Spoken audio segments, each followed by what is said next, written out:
మరి కాసేపట్లో సీఎం రేవంత్ రెడ్డి అధ్యక్షతన మంత్రివర్గం సమావేశం కాబోతుంది. ఈ మంత్రివర్గ సమావేశంలో బీసీ రిజర్వేషన్లకు సంబంధించి స్థానిక సంస్థల ఎన్నికలకు సంబంధించి కీలక నిర్ణయాలు తీసుకోబోతున్నామని చెప్పవచ్చు.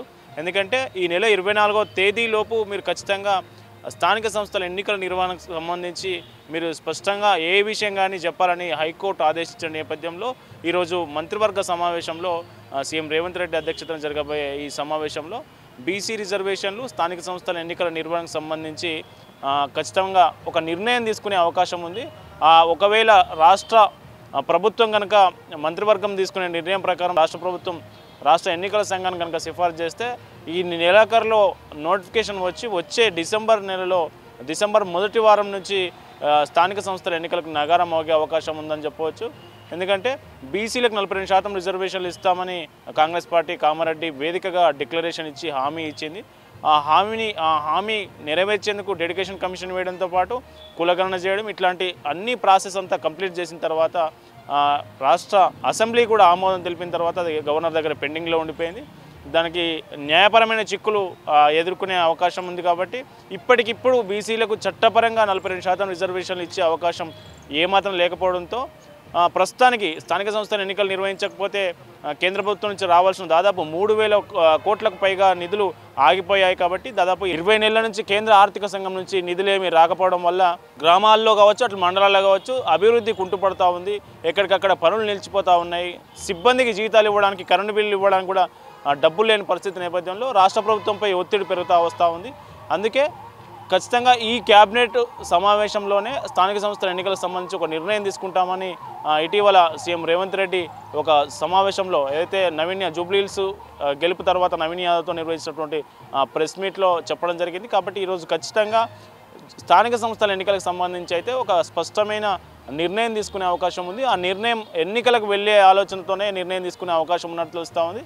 ఎన్నికలకు పార్టీ పరంగా 42% రిజర్వేషన్లు పార్టీ పరంగా టికెట్లు ఇచ్చి ముందుకు వెళ్ళాలనే యోచనలో రాష్ట్ర ప్రభుత్వం భావిస్తున్నట్టు తెలుస్తూ ఉంది. అయితే రిజర్వేషన్లు మొన్న నోటిఫికేషన్ స్థానిక సంస్థల ఎన్నికలకు సంబంధించి ఇటీవల విడుదలైన నోటిఫికేషన్ ప్రకారం 67% రిజర్వేషన్లతో ఆ నోటిఫికేషన్ వచ్చింది. కాబట్టి ఆ నోటిఫికేషన్లో మార్పులు చేర్పులు చేసి 50% రిజర్వేషన్లకే గతంలో కేసీఆర్ ప్రభుత్వంలో ఎట్లాగైతే జరిగిందో 50% రిజర్వేషన్లు మించకుండానే నోటిఫికేషన్ వెలువడించే అవకాశం ఉంది. 50% రిజర్వేషన్లతో కనుక నోటిఫికేషన్ బయటకు వస్తే ఖచ్చితంగా ఇప్పుడున్నటువంటి రిజర్వేషన్లు ఇప్పుడు ఆల్రెడీ ఖరారైన రిజర్వేషన్లు పూర్తిగా మారే అవకాశం ఉంటుందని చెప్పవచ్చు. అట్లాగే మంత్రివర్గ సమావేశంలో మరో 2 కీలక నిర్ణయాలపై కూడా మరో 2 అంశాలపై కూడా కీలక నిర్ణయం తీసుకునే అవకాశం ఉంది. అందులో మొదటిది స్మృతివనం ఏర్పాటు. అందశ్రీ చనిపోయారు కదా, ప్రజాకవి. ఆయన రాసినటువంటి జయ జయ తెలంగాణ గీతాన్ని రాష్ట్ర గీతంగా ప్రకటించడంతో పాటు ఆయన చనిపోయినందుకు సీఎం రేవంత్ రెడ్డి స్వయంగా ఆయన అంత్యక్రియల్లో పాల్గొని పాడెమోసి నివాళులు అర్పించిన సంగతి మనం అంతా చూసిందే. అయితే అందశ్రీ గుర్తుగా ఒక స్మృతివనం ఏర్పాటు చేయడానికి కూడా రాష్ట్ర మంత్రివర్గం ఈరోజు మంత్రివర్గ సమావేశంలో కీలక నిర్ణయం తీసుకోబోతుందని చెప్పవచ్చు. అట్లాగే అందశ్రీ కుటుంబంలో ఒకరికి ప్రభుత్వ ఉద్యోగం ఇవ్వాలని కూడా రాష్ట్ర ప్రభుత్వం భావిస్తూ ఉంది. దానికి సంబంధించి క్యాబినెట్ ఈరోజు ఆమోదం తెలిపే అవకాశం ఉంది. అందశ్రీ కుమారుడు బీఈడీ అర్హత కలిగి ఉన్నాడు కాబట్టి అతనికి డిగ్రీ లెక్చరర్ ఇచ్చే అవకాశం ఉన్నట్లు మనకు తెలుస్తూ ఉంది. డిగ్రీ లెక్చరర్ అతనికి ఉద్యోగం ఇచ్చే అంశానికి సంబంధించి కూడా రాష్ట్ర మంత్రివర్గం ఈరోజు నిర్ణయం తీసుకోబోతుందని తెలుస్తూ ఉంది. మొత్తానికి రాష్ట్ర క్యాబినెట్ భేటీ తర్వాత భేటీలో తీసుకున్న నిర్ణయాలకు సంబంధించి ఎట్లాంటి నిర్ణయం ప్రకటించబోతా ఉన్నారు, స్థానిక సంస్థల ఎన్నికలకు సంబంధించి అనేది ఉత్కంఠగా మారింది. స్థానిక సంస్థల ఎన్నికలు నిజంగా రాష్ట్ర ప్రభుత్వం ఈరోజు నిర్ణయం తీసుకుంటే స్థానిక సంస్థల ఎన్నికలు వెంటనే ఈ నెలాఖరులో నోటిఫికేషన్ వచ్చి వెంటనే డిసెంబర్లో ఎన్నికలు పూర్తయ్యే అవకాశం ఉంటుందని చెప్పవచ్చు. ఎందుకంటే జూబ్లీహిల్స్ ఉప ఎన్నికలో కాంగ్రెస్ పార్టీ విజయం సాధించిన తర్వాత జూబ్లీహిల్స్లో కూడా ఒక బీసీ బిడ్డకు టికెట్ ఇచ్చినాం. ఆ బీసీ బిడ్డకు టికెట్ ఇచ్చి మేము గెలిపించుకున్నాం.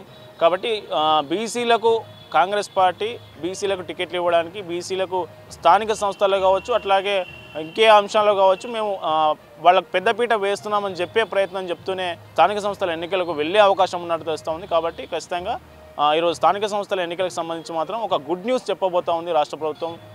ఎన్నికల నిర్వహణకు సంబంధించి ఒక కీలక ముందడుగు వేయబోతుందని చెప్పవచ్చు.